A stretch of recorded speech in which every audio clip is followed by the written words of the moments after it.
You are listening to Uncensored Podcast. I am Fatou Jeng. I am Maimuna Jeng. I am enthusiast. Welcome. Join us every 2 weeks for deep reflections and chill conversations From our living room couches. Uncensored.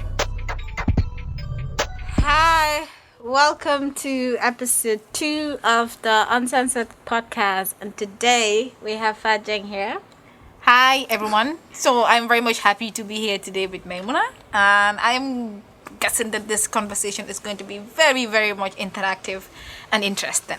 Yep. So today, unfortunately, but also fortunately, Aliu and Aisha won't be joining us. So it's just me and Fatou Jeng here. But keeping it down.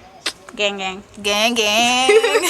So on episode 2, we're discussing self-care and productivity and capitalism, and just how much we're conditioned to want to get more, want to do more despite what our body is telling us. Mm-hmm. So first, because this conversation is also tailored around what you really do, Fatou Jeng. So just tell us what you do, school, work, activism, anything.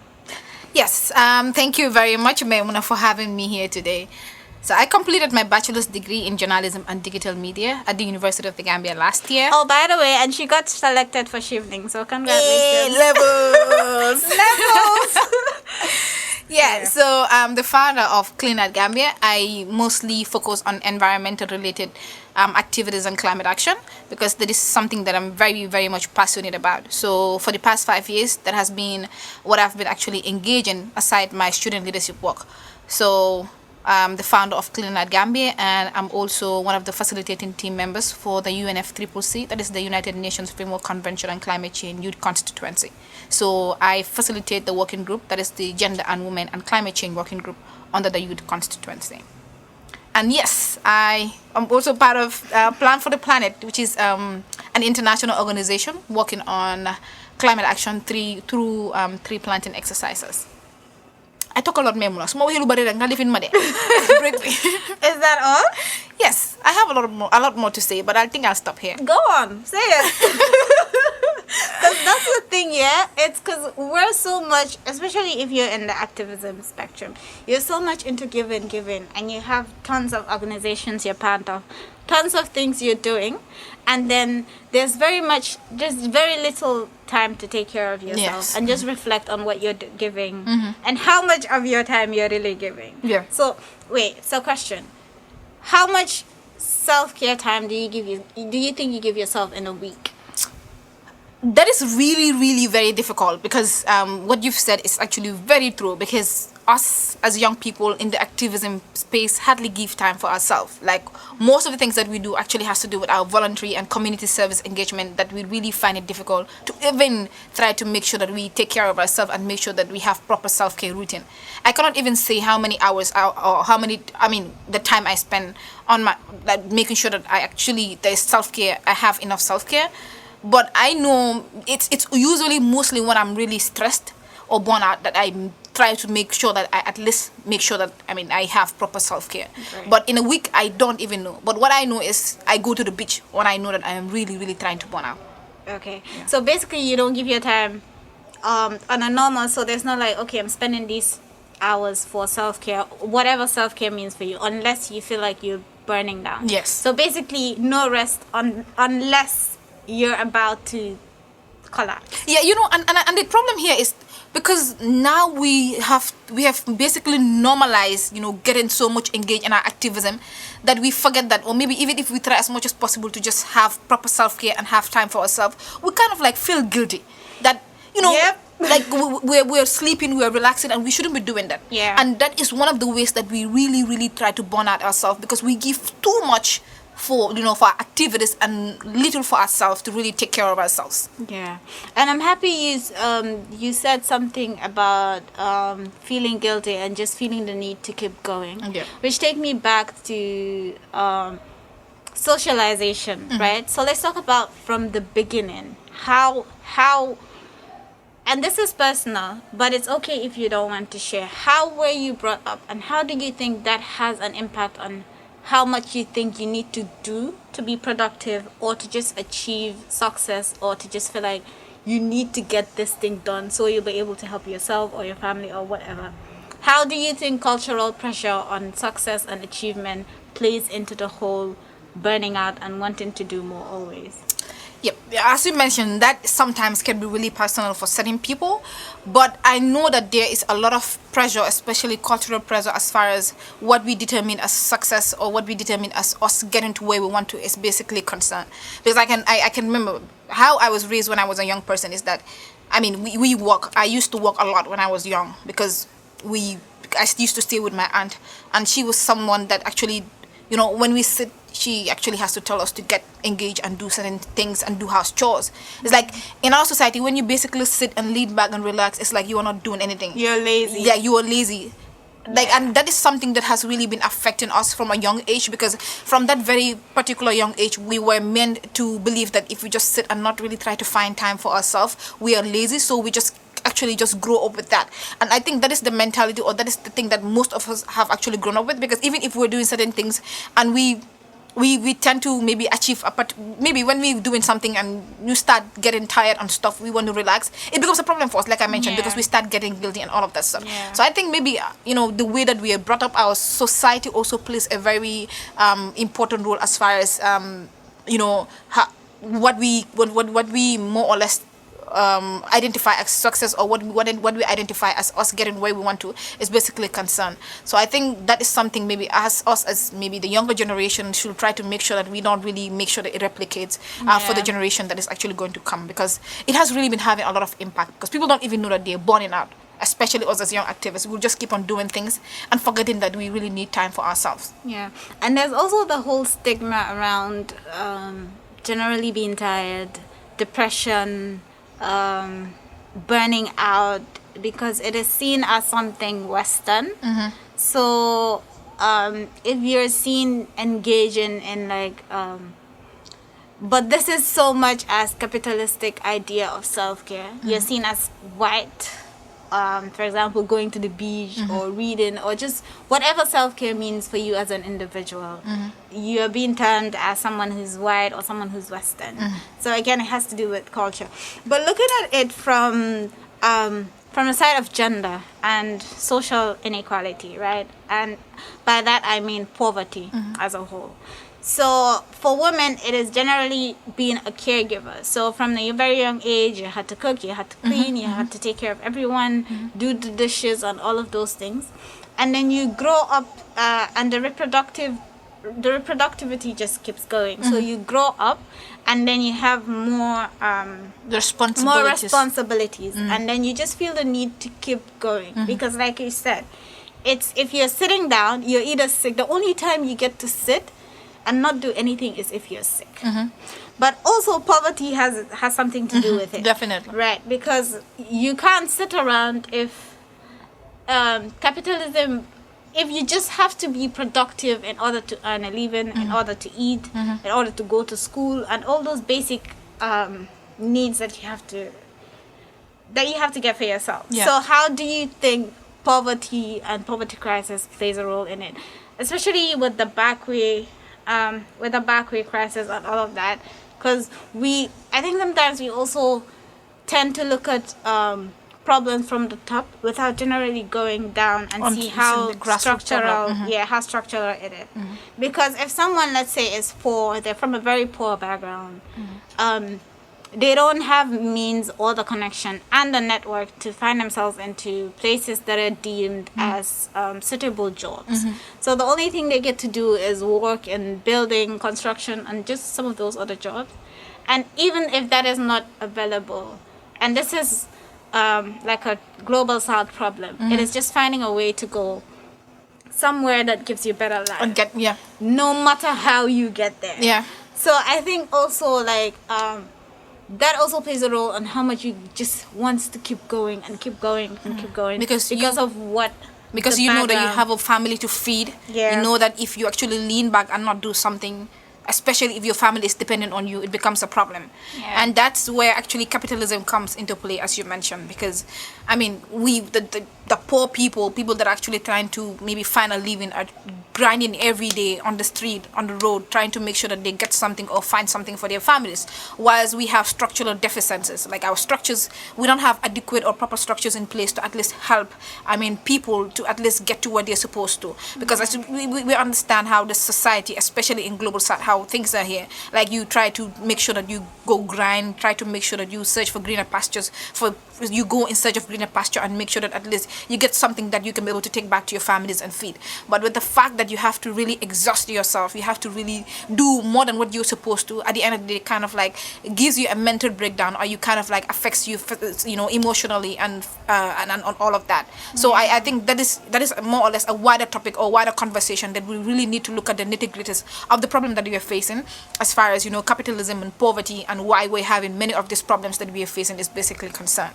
Yeah, and even bringing it into more real life, I think there's a certain privilege that comes with just not being productive, sitting down and enjoying life. So you must have everything good going on. So like right now we have the COVID-19, and then we have all the other measures that's either forcing people to stay at home or to not go to work if they can. But how many people can afford to do that? How many people can afford to wake up and go to everywhere else they're supposed to go without taking public transportation? Definitely.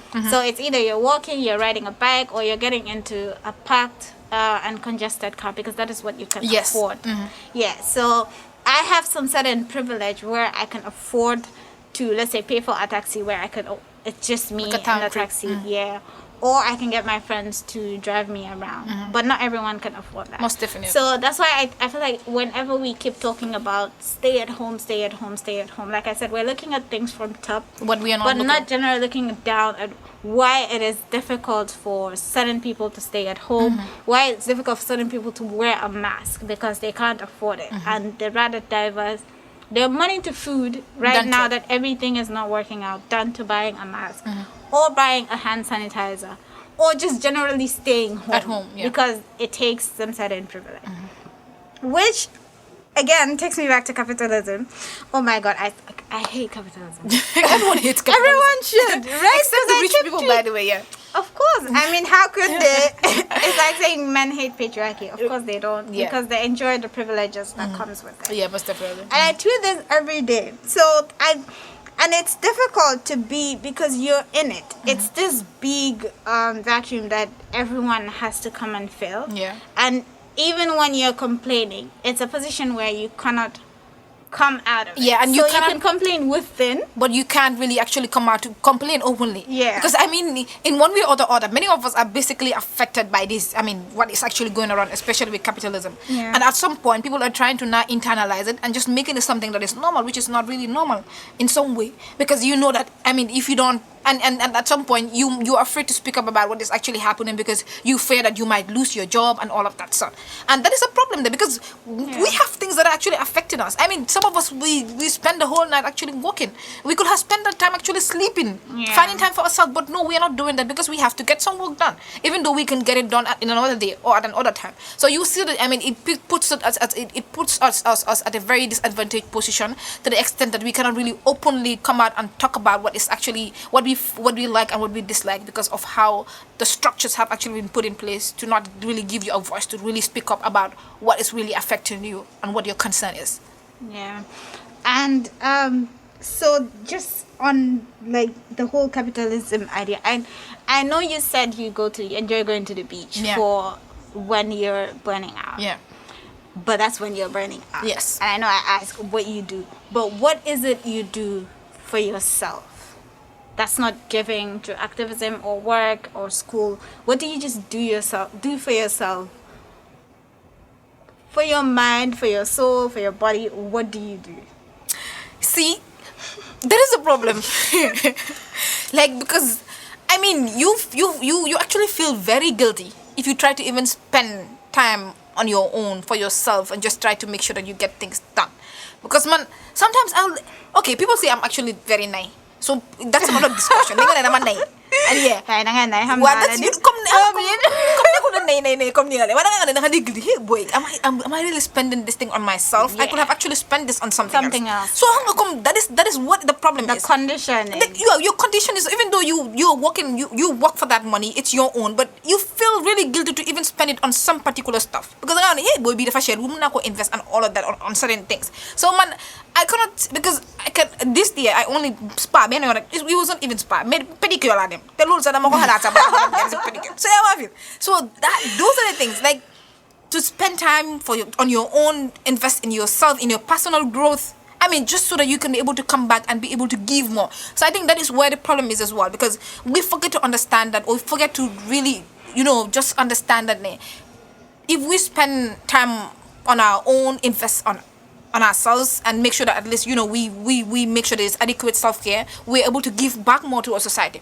But the more we just keep giving back without really making sure that we put ourselves first, then it becomes a problem, because we just keep sacrificing for our communities and all, but really forgetting that we are also important and we have certain important aspect of ourselves that really need to be taken care of. So that is another thing, because man, I cannot say that man I spend on myself. I hardly do that, except maybe in very, very peculiar situations that I'm on the floor on. But the only place, or the only where I know that I really spend time on my own and really make sure that everything around me is good is when I go to the beach and watch the waves, or just sit around and enjoy the beach. That's the only. At least I've really been able to at least make sure that I've invested. I'm also glad that you mentioned spa and pedicure, because now self-care and collective care in itself is very capitalist. Yeah.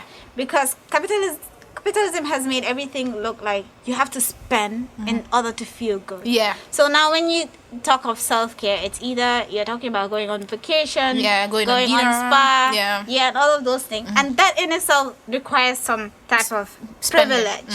And spending. So can you afford taking a break from work? Because I think Gambia is like people aren't used to taking their leave. Yeah. So then I guess they have their leave piling up. Yeah. Like nyata days, because they feel like you shouldn't dress. Yes. You should give your all to the work. So my own form of self-care is food, which again involves spending. Yeah, you love food. You love But everyone loves that. I love the beach too, but other stuff I like doing when I just feel like I need a break is reading, mostly reading, and maybe writing, because I love to express myself in that way. But aside from that, whenever you think about taking a break, you're either thinking of planning a trip somewhere, going to get food, and just sees how much self-care has also now, like, you cannot practice self-care within capitalism. Yeah. It has now taken that away from us. Definitely. And sometimes the other problem is maybe sometimes you will even want to spend time, to talk to your family about what is really going on, and how you feel. But maybe you will feel that maybe they might not understand exactly what you are going through and all of that. So, I mean, it's very important that, when certain things happen, we try as much as possible to talk to our close people that are actually closer, to us, people that can really understand us. I mean, that is another form of self-care, because when you just let everything out, I mean, how you are feeling and what you are feeling, when you let it out, it also maybe helps you out in some way to at least, just know that, there is someone that you can actually talk to when you are not really feeling okay and all. But maybe, I mean, personally, or I wouldn't actually just say personal, but I mean, in general, most activists actually really find it very difficult to speak with their families, because maybe what the kind of work that they are doing and all, maybe even some, because you'll be on Twitter and tweet something or be on social media, right? And then you have some people, your family members, actually, screenshotting these conversations and sending it to your family and all. Yeah. So when you even want to try to make sure you talk to them and all, already, because of what people have been saying out, it becomes very difficult for them to basically understand what you're going through and all. Yeah. So these are, things that we really need to try to make sure that we work on, and make sure that, because as you mentioned, self-care is basically more or less, it's capitalism, because you spend, and when you spend, if you cannot afford it, then that's a problem for you as well. So maybe trying as much as possible to do what we love, enjoying what we love, and just remembering maybe the important moments in our lives also is another form of, because when you do something, for example, I mean, Equals now actually celebrated, for example, their 1 year anniversary, and you guys were having, levels. So you guys actually had, your countdown and all. That was maybe, for example, a very important or memorable moment for you guys, especially remembering how far you guys have gone in making sure that you are where you are today. So, reflecting on these things, reminiscing on these things really is very also helpful, and it's also another form of self-care that we can try as much as possible to be doing. Yeah, it just requires more social transformation. Yes, social transformation is really what we need. Got it. So, I know you said stuff about talking to people, which might be a good coping mechanism depending on the type of people you have in your life. That's right. For example, I have parents who are like very supportive, and they're not really confined with social standards of stuff. So they're very open, and I can always walk up to them and speak to them. But I personally don't see that as a relief mechanism to deal with depression or stress. But I'm also grateful I have friends. Oh my God. Friends like No, yeah. I'm really grateful that I have a friend and a partner who are like really supportive. And even though for me it's like push it, whenever I get to the point where it's like I can't do anything, I can't do work, I can't read, I can't, and you see how much, if reading is what I practice as self-care, then it gets to a point where I can't do any of that. I'm completely burned out. I'm depressed, so it's like I'm sitting there and everything is blurred out. Then it's not like I'm speaking to them or I'm reaching out to them, but they know when to reach out. And I'm really grateful for that. But not everyone have that type of relationship. And people have different ways of dealing with stuff. And because, like I said, just a topic around depression in the Gambian society is still something you cannot really discuss openly if you don't know the type of people you're dealing with. And some people even don't believe that depression is actually real in the first place. So you cannot have... You saw the tweets these days on Twitter, on the Gambian timeline. About depression. And how people are using that to just spread notion that isn't normalized in the Gambian society. Yeah, definitely. I actually didn't see that, that conversation. But I know for a fact, Nene, depression is really not normalized in the Gambia. Because so new is a study when I'm stressed. You always, as a young person, you talk and then you have a conversation with someone around your neighborhood. And then they tell you, I'm a jabar, So again, it comes around the idea of being productive. Exactly. And reproduction. Yeah, and they're like halibundo your law and put stress and all of that. And people tend to forget that has nothing to do with age. And so I think we need to have more discussions about depression, because a lot of people are losing their life. A lot of people could have been better. Could have done better than what they're doing now if they had maybe a conducive environment where they can talk about what they are feeling, how they are feeling, and then at least try to seek, support so that they can be able to, just discuss or just let out everything that they are feeling. But the fact that then our society is really not open to this kind of discussions makes it very difficult because as you mentioned, the discussion that we're having on the timeline about issues of depression and all. So I think we need to have more conversations about it. The more we talk about it, the more we create awareness about it, and the more people get to know about issues like this. How much resource do you think is available for self-care and collective care in the activism space in Gambia?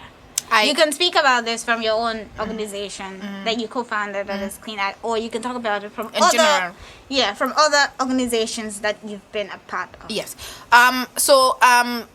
Just to be generally, I think when it comes to resources of self-care or resources for self-care here in the Gambia, or maybe even globally, I think we find it very difficult, or we don't have that. Because I think, if we're working collectively or if we're working as a group or as activists, I think we really need to find a space where we can talk, converge, talk about how we are feeling, and then try to, support each other and, lend a helping hand. But, at Cleanart, we usually have our executive meetings, and we have our general pages where we talk about what everyone is doing, and then just try to check up on everyone. So these are mechanisms that we use to actually, just to know what every member is actually up to, and then you just see how we can support in any way. And I also like the fact that last year I saw you guys had that Jotai discussion where you had almost all feminists in the Gambia converge and talk about, things that they are facing and how society actually perceives them and all of that and how they can support each other. I think that was a really good thing because at least you had group discussions and you were, there was more or less like a support network where everyone. So I think we need to have more support networks where we just feel comfortable to let out how we feel. It's not work. It's not any of that. It's just being relaxed. Yes. Making sure that spaces are safe. I know we've talked about like burning out, and even though I have this as avoiding burnout, but that's really not something you can avoid. Yeah. Because life is messy, things keep coming up, you have to keep giving, you have to keep receiving, there's capitalism, there's poverty, and there's so many social inequalities. And there are disappointments as well along the way. Yeah. So, to you, and also just generally speaking, how do you achieve? Because I know you're an achiever. Do you also? I just want to ask. Oh, well, that's not a totally good thing for me. Oh yeah, it's not a good thing because it's still being within control by capitalism. Yes. Yeah. But I just want to ask you before I get to that question: what capitalistic terms are you referred to? Are you called a go-getter? Have you ever been called a go-getter? Yes, I am called that. Have you ever been called an overachiever? I am. Do you ever say rest is for the weak? I say sleep is for the weak. You're such a... Oh my God. We're done. You're such a productivity. I think I'm more or less a workaholic. Like I mentioned, because when I sit and not do... Because at this point with the COVID-19, I'm actually sitting at home. So if the too much sitting at home is really more or less affecting me because I feel like I'm not really being productive. I'm like, what am I doing sitting and not doing anything? So... because I am used to just getting up, just being on my feet and just hustling and grinding. Yeah, socially conditioned to do conditioned. that. So that is a problem. Because even if now at home, even if I try to be productive, I find it very difficult.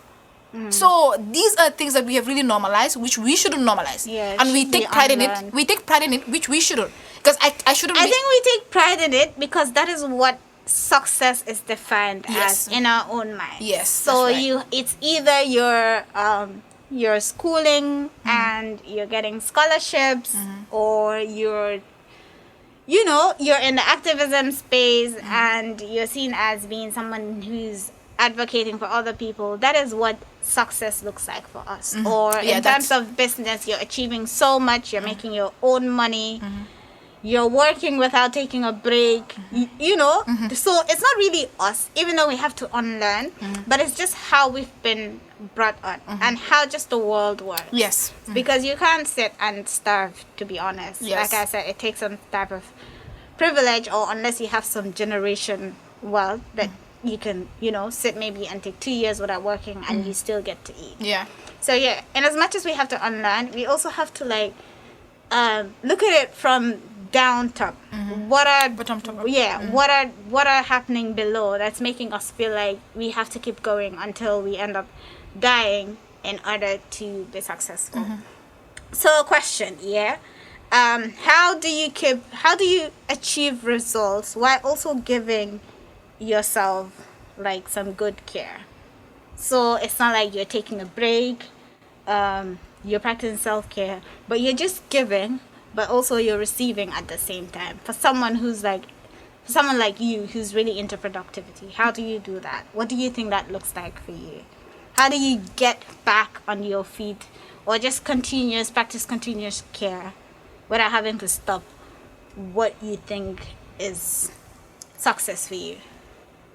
Maimuna, confused now. I'm actually a bit confused, but what I'll say here is actually how I get back on my feet, or how I actually just make sure that I give back. I give to my community, but also make sure that I practice enough self-care. Is personally, when I do when I organize a particular program, or when I organize activities, because I'm an organizer, I organize capacity building trainings, and I organize activities for young people as far as issues that have to do with the climate and the environment is concerned. So when I do these activities and finding out that at least it is having or yielding positive results, and I'm seeing these people that I'm actually serving very happy, it's more or less kind of like a self-care for me, because when I see people that I'm serving actually happy, I get happy. And when I get happy, I mean, it just keeps me motivated, and for more or less, it's more or less kind of like a therapy for me, because I work with children more. And when I see children happy and I see that they're actually learning from what we are doing for them, I more or less, find it as a success for me. And I make sure that, I value those moments, and make sure that, I keep remembering those moments, because like I mentioned, earlier, it's like we do our activities, but we mostly do not celebrate I didn't mention it earlier, but I'm saying it now. We do activities, and we create a lot of impact, but we don't really celebrate ourselves, even though it's not worth it, but we don't really celebrate and remember these good moments that we had and the impact that we've created to at least make us happy. So this is what I try to do. I try to make sure that these activities that I have or that I organize, if it yields positive, if it actually has a positive result, I make sure that it more or less serves as a self-care for me, because I'm someone who hardly spend money on healthcare. Because so I still don't agree on that, but I'll still take it. So that is what I do. I don't know if I've really answered that enough, because question be the how I live in. Why I think I've really actually. Yeah, I think it's fine. So last question, and question for today's episode. You might have already answered this, but I know you gave a different answer from the start. But I just want to see how what we've discussed, if it really influence or change anything in your mind in terms of what self-care looks like for you with capitalism. So it's okay if it's the same question you gave from the beginning, but it's just, what does self-care mean for you? Actually, I'll just give, maybe I mentioned it in the beginning, but I believe that self-care more or less has to do with me creating an impact, sacrificing for my community, and making sure that I do what I love doing, which is climate activism, but also remembering that there are certain things that are really important for me, which I need to make sure that I also do, and I need to make sure that at least there are things that I don't really mess with or tamper with. Okay. So it's like doing what I love doing with my activism, but making sure that important things about me are really things that I maintain, and I don't really joke with them. So that is really what self-care means to me. Okay. Taking time off, relaxing, enjoying myself, but yet giving back to my community. Got it. To me, self-care just means just feeding my mind, right? Because I like new information, which is also, but for me, it's just trying to get new stuff, trying to express my creativity, if I have any at all. Your blog. Yeah. Oh, not even my blog, but thank you for reminding me. But no, just generally expressing myself, right? And it also, for me, it also means spending time with people who I know care, people who love me, and people who I love. But self-care for me has nothing to do with work or with activism and all of that. Because I know for me, giving is not really about seeing people happy. Because for me, it's just happiness is a very different discussion, and the impact of my work also, I see it differently, because I know the work is good, you keep doing, but there's so many people, there's so many stuff that you cannot as well do something that makes people happy. Yes. Because the problem is so deep rooted that whatever you're doing is not really triggering down to make them happy. So for me, it's just keep going, keep making sure that things change, but I don't see the change to get to that level where people are really happy. Yeah, but it's a gradual process. Yeah, of course. Again, it just has to do with how you're measuring success. And people measure success differently. Yeah. So thank you, Fatou Jeng. Thank you so much. Gang. So thank you so much for coming here. We should have actually taken this, this gang thing that we're actually doing. Thank you.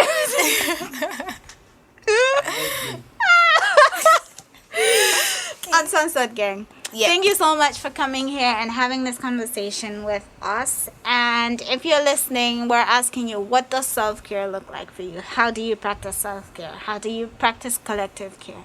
What also does self-care mean to you outside of capitalism and capitalistic ideas of care? Thank you for listening. I just wanted to say that we just wanted to talk to the young activists that are actually out there and the people that are wait, listening. before you give your closing remarks. there might be a closing. Okay. You want to give closing? Kia, that's the problem. The for me informal spaces, she has to give some sort of advice or closing remarks. Oh, yeah, go ahead. Yeah, but you know, it's actually well, yeah.